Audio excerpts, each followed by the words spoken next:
Present RGV పైన అయితే ఎప్పుడో పెట్టిన కేసుకి సంబంధించి ఇప్పుడు కూడా కొంచెం ఇంకా క్లారిటీ అయితే రాలేదు. మరి ఇప్పటికైనా ఏమైనా తెలిసి వచ్చిందా దాని గురించి? ఆర్జీవీకి మాత్రం మొత్తానికి ఇప్పుడు 3 నెలల జైలు శిక్ష, అదే విధంగా 3 లక్షల జరిమానా అయితే విధించింది ముంబై అంధేరి కోర్టు. అయితే ఇది ఇప్పటి కేసు కాదు, 2018లో ఆయన మీద నమోదైన చెక్ బౌన్స్ కేసు అనమాట. సో దానికి కానీ ఇన్ని రోజుల పాటు విచారణ జరిగి సో ఎట్టకేలకు ఈ రోజు మాత్రం ఒక నిర్ణయానికి అయితే ఇక్కడ కోర్టు జడ్జిమెంట్ ఇవ్వడం జరిగింది.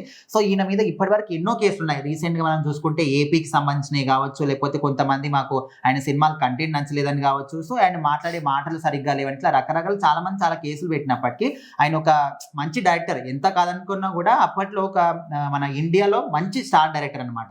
సో అలాంటి వ్యక్తి మీద ఎన్ని కేసులు ఉన్నప్పటికీ ఆయన ఏ విధంగా చేసుకున్నారంటే ఏది కూడా బయటికి రాలేదు. సో ప్రజెంట్ ఇప్పుడు మాత్రం 2018 అప్పట్లో ఉన్న కేసు ఇప్పుడు జడ్జిమెంట్ వచ్చింది. 3 నెలల జైలు శిక్ష, 3 లక్షలు జరిమానా వేశారు. సో ఒకవేళ ఆ 3 లక్షలు కూడా జరిమానా కట్టకపోతే ఇంకా 3 నెలలు ఎక్స్ట్రా జైలు శిక్ష పడే అవకాశం కూడా ఉందని చెప్తున్నారు. సో మొత్తానికి ఆ 3 లక్షలు కడుతుండొచ్చు.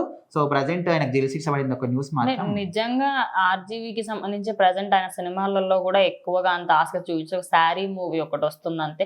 దాని తర్వాత ఇంకో మూవీ అన్నారు, దాని గురించి కూడా పెద్దగా అప్డేట్స్ అయితే ఏమీ లేవు. ప్రజెంట్ ఆయనకి సంబంధించి ఒకానొక టైంలో జరిగిన ఇష్యూయే కావచ్చు, దానికి సంబంధించి ఇన్ని రోజుల పాటు కొనసాగుతుంది.